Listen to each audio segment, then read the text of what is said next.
အားလုံးပဲမင်္ဂလာပါကိုကိုတို့ရေကျမ်းမာရေးဗဟုသုတများကိုတင်ဆက်ပေးနေတဲ့ဆုမြတ်တို့ကျမ်းမာရေး channel ကနေပြီးပြန်လည်ကြိုဆိုလိုက်ပါတယ်ရှင်ဒီနေ့မှာတော့ကျမ်းမာရေးအသိမြင်တိုးပွားစေဖို့အတွက်ဆုမြတ်တင်ဆက်ပေးမှာကတော့အမျိုးသမီးများရဲ့အောက်နှခမ်းထူတာကောင်းသလားတမကြိတ်ခံရတဲ့လေ့ကျင့်ခန်းကြီးကိုစိတ်ဝင်တစားနဲ့သဘောကျသလားဒါမှမဟုတ်အောက်နှခမ်းကပါးတာကပိုပြီးကောင်းသလားဆိုတာကိုခွဲခြမ်းစိတ်ဖြာပြီးစိတ်ဝင်စားဖွယ်ရာပြောပြပေးသွားမှာပဲဖြစ်လို့ဆုမြတ်ရဲ့အတန်လေးကိုနားထောင်ပြီးလိုက်ပါစီမျောခံစားပေးကြပါအောင်လားရှင်ကိုကိုတို့ရေကျမရေးဆိုင်ရာတမကြိတ်လေ့ကျင့်ခန်းကြီးစတင်တော့မယ်ဆိုရင်အရေးကြီးတဲ့အစပြိုးခြင်းလေ့ကျင့်ခန်းကြီးကိုတော့မမေ့သင့်ပါဘူးနော်စီးစိမ်ကောင်းကိုခန်းစားနိုင်ဖို့အစပြိုးတဲ့လေ့ကျင့်ခန်းကြီးကိုမပြတ်မကွက်အချိန်ယူပါ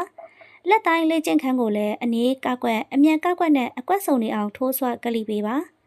အစပြိုးလေ့ကျင့်ခန်းကြီးကိုအစပြိုးပေးတဲ့အခါမှာတော့ဆုမြတ်တို့မိန်းကလေးတွေရဲ့စိတ်ရည်တွင်းလေးကလည်းအရည်လေးတွေစိတ်ထွက်ပြီးဆူရွှဲနေအောင်ဖြစ်စေပြီးစိတ်ရည်တွင်းလေးတဲ့ကိုဝင်တစ်ခါထွက်တလဲနဲ့ကစားနေတဲ့အချစ်ခီးအတွက်အဆင်ပြေချောမွေ့စေမှာပါနော်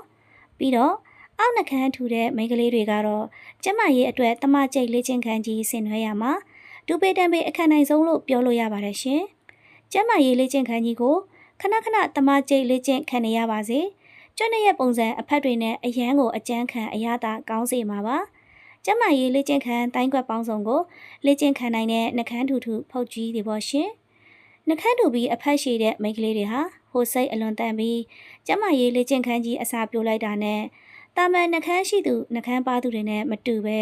စိတ်ရည်တွင်းလေးကစိတ်ထွက်ဆိုရွှဲနေုံမကပဲ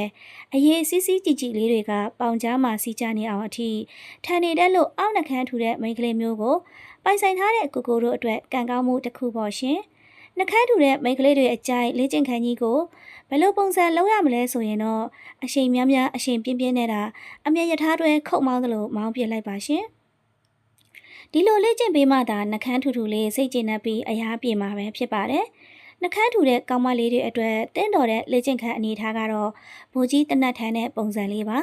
ငကိုကနှခမ်းထူပြီးမိုးဖောင်းနေတာကိုဘိုးကြီးတနတ်ထန်းတဲ့ပုံစံလေ့ကျင့်ပေးထားတော့နှခမ်းလေးတွေနဲ့ပါလေးတွေကပို့ပြီးမိုးဖောင်းလာလို့မျက်စိရှိမှမြင်တွေ့နေရတဲ့ကိုကိုတို့အတွက်လည်းတွေးလက်ပန်းမှုအရှိန်မြင့်လာစေပြီးကျမရေးလေ့ကျင့်ခန်းကြီးကိုမစင်နွဲပဲမနေနိုင်အောင်ဖြစ်လာမှာအသေးချပါပဲ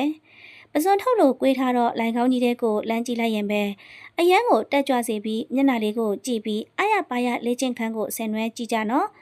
ဒါကတော့အောက်နှခမ်းထူတဲ့မိန်းကလေးတွေနဲ့လေ့ကျင့်ခန်းအတူတူတွဲလို့ရင်ဘယ်လိုကောင်းမွန်လဲဆိုတာမသိသေးတဲ့ကိုကိုတို့သိရအောင်ပါရှင်ဟုတ်ကဲ့ပါဒီနေ့ဆုမြတ်ပြောပြပေးခဲ့တာကတော့ကိုကိုတို့အတွက်ပျော်စရာဒုက္ခအပြည့်ရမယ်ကျမ်းမာရေးဗဟုသုတလေးတစ်ခုပဲဖြစ်ပါတယ်ရှင်